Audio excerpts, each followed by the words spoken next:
Welcome back to Drainage Project Week 2, Day 6. I'm out on the first. They've now finished the 10th hole and they have cut trenches halfway up the first. So they're now cutting that just past the bunker. So 150 yards or so in, 100 yards in. They're backfilling with gravel, you can see at the bottom. And then we've got Morgan with the digger just starting all the lateral trenches all the way up. They've done the outfall all the way up to the green. They are also putting some of the spoil lined up next to the ditch, getting ready because we are going to fill it in. We're going to put the ring main in there first with the new irrigation system and prepping us for the future when we do fairway irrigation. But we're taking the opportunity to fill the ditch in as we now have this drain. The most common question I've had so far is how does the water get through the trench and into the pipe? Well, we're using two different types of pipe. For the lateral drains running across the fairways, we're using this perforated pipe. So if I go in a little bit closer, you can see the holes. Those holes are all the way around. Then obviously with the gravel on top, like that allows water to pass through, and then sand on top of that also allows the water to pass through. One of the major reasons why we tested over 30 different types of root zone is the first 4 or 5 we got on site to test were all from quarries within Essex, which meant they were all made up of clay, which effectively meant we was bunging the holes. And that's why the root zone that we've got is from Buckinghamshire. So it's a much finer texture, there's a lot less clay content in it, and it allows water to pass through. Whilst the guys are working on the first, we've got this team out on the 8th and they're cutting the outfall trench.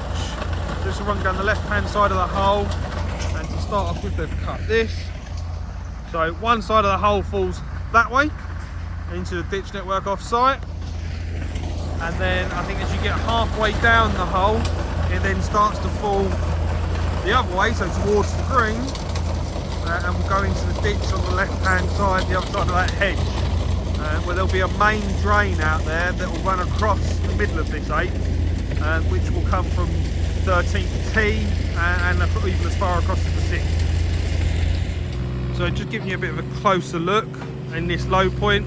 So they've started digging here, and this is where we do get some complicated parts, because obviously there's existing pipework running through the golf course that they're just sort of managing their way around.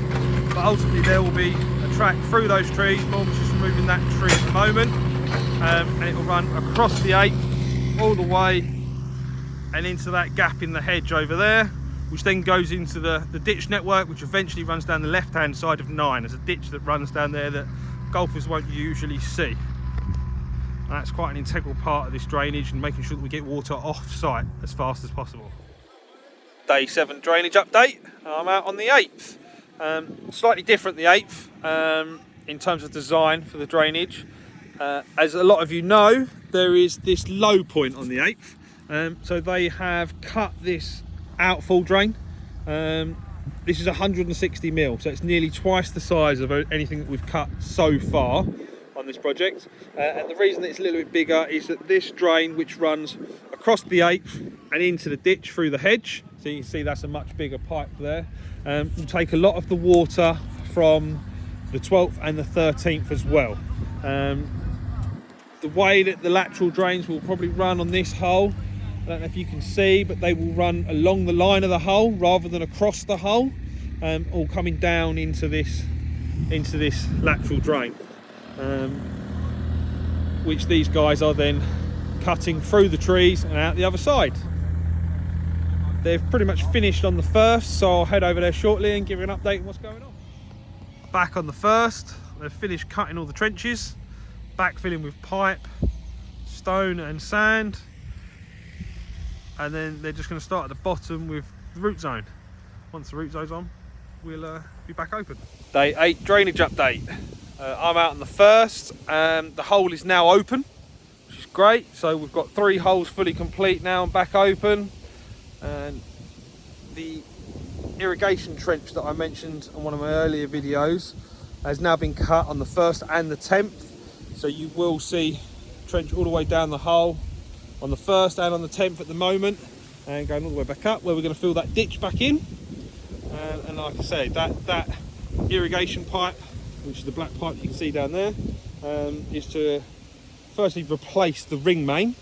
So the ring main is what the tees and the greens are run off, because that's 30 years old, but also to future-proof, to allow us to install fair irrigation in the future.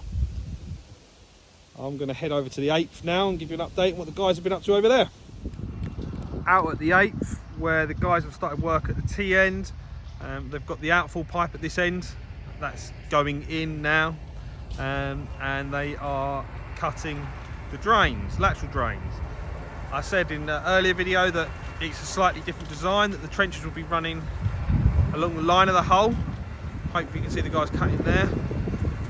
So this will run to about 150 to 200 yards off the tee, because that then falls back to the tee box and then goes out the hedge at the back and into the ditch network over there. And once you get to sort of the roundabout where the bunkers are, it then falls down towards that drain that I said, the bigger drain that I said they were cutting yesterday. Progress today has been a tad slower than we hoped. The overnight rain left a bit of surface water, which could have ended up resulting in a little bit of a mess being made, but the guys are making progress out here, and hopefully it won't take them too long. I have had a couple of messages expressing concern about the 5-hole closure on Monday afternoon and evening. This was an exception to the rule. Our plans will always be to only have 2 or 3 holes closed. However, we just needed to get some work done on the 8th and tidy up a few of the other holes at the same time. Please keep an eye out for the course statuses, because it will be fluid on what holes are closed and what holes are open at any one time, but everything will be updated to you via the course status. Should only be 1 course status change per day, but there might be a second one in the afternoon if the guys need to gain access to certain holes. Thank you.